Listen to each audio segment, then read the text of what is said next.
Estamos explorando um conjunto bem conhecido de ensinamentos de Jesus, chamado de Sermão do Monte. Jesus passava a maior parte de seu tempo com as pessoas pobres e insignificantes de sua época e afirmou que Deus estava começando a resgatar o mundo por meio dele e dessas pessoas.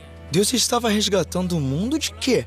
É um resgate do tipo de mundo que criamos com o nosso egoísmo e nosso desprezo pelos outros, que leva à violência.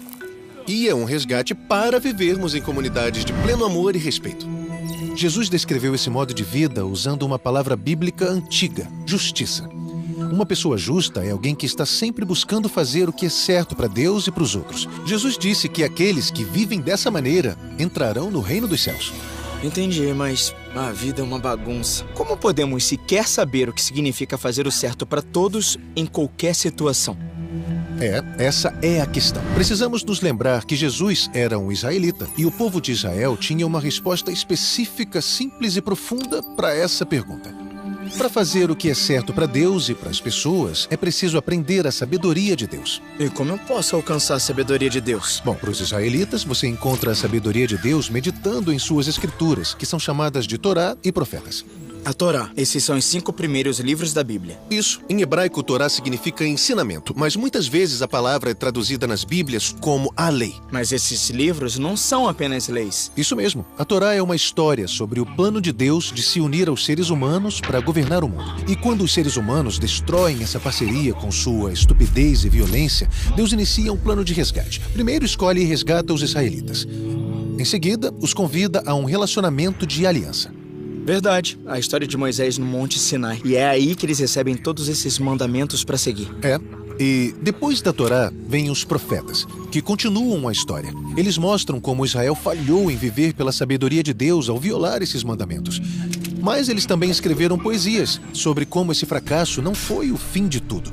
Deus iria fazer essa parceria acontecer.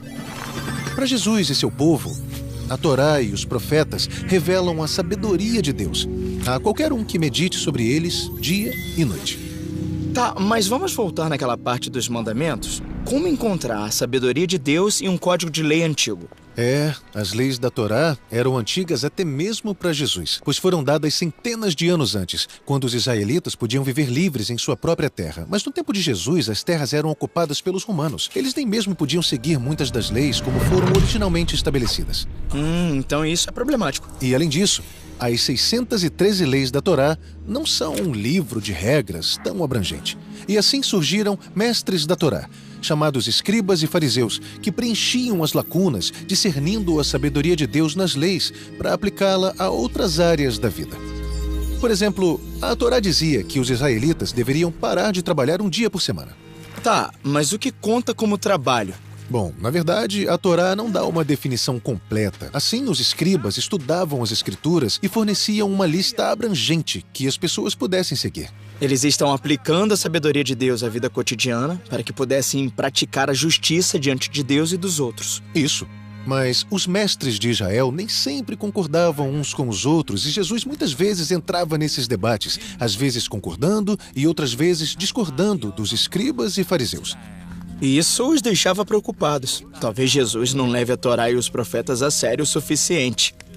E então Jesus responde a essa preocupação no Sermão do Monte, quando diz: "Não pensem que eu vim abolir a lei ou os profetas. Não vim abolir, mas completar."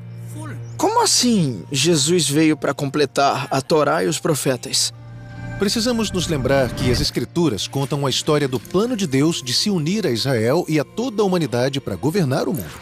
E Jesus afirmou que estava levando essa história adiante, mostrando como ser justo e viver segundo a sabedoria de Deus. É uma afirmação e tanto. Jesus até disse que sua visão de justiça estava mais alinhada com a sabedoria de Deus do que a de qualquer outra pessoa em sua época. Ele disse: "Se a justiça de vocês não for muito superior à dos escribas e fariseus, de modo nenhum entrarão no reino dos céus." Isso é bem intenso. Pois é. Mas, como veremos, Jesus está oferecendo uma visão ousada e bela da vida humana.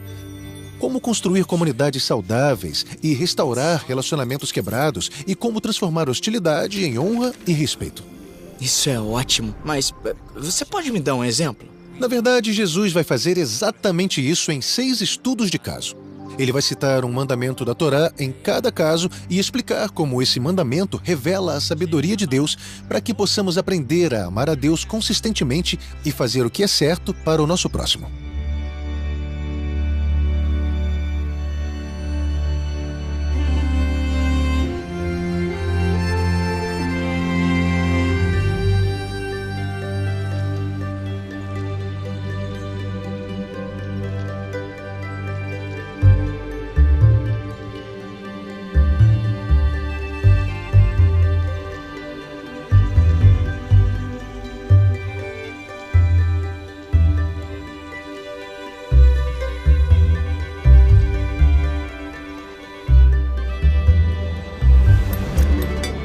Acabamos de ver essa sessão do Sermão do Monte. É uma introdução a toda essa seção do meio, Na qual Jesus descreve a vida de uma comunidade justa que está aprendendo a viver pela sabedoria de Deus. A seguir, veremos os 3 primeiros estudos de caso, nos quais Jesus mostra o que é ser verdadeiramente justo em nossos relacionamentos mais difíceis.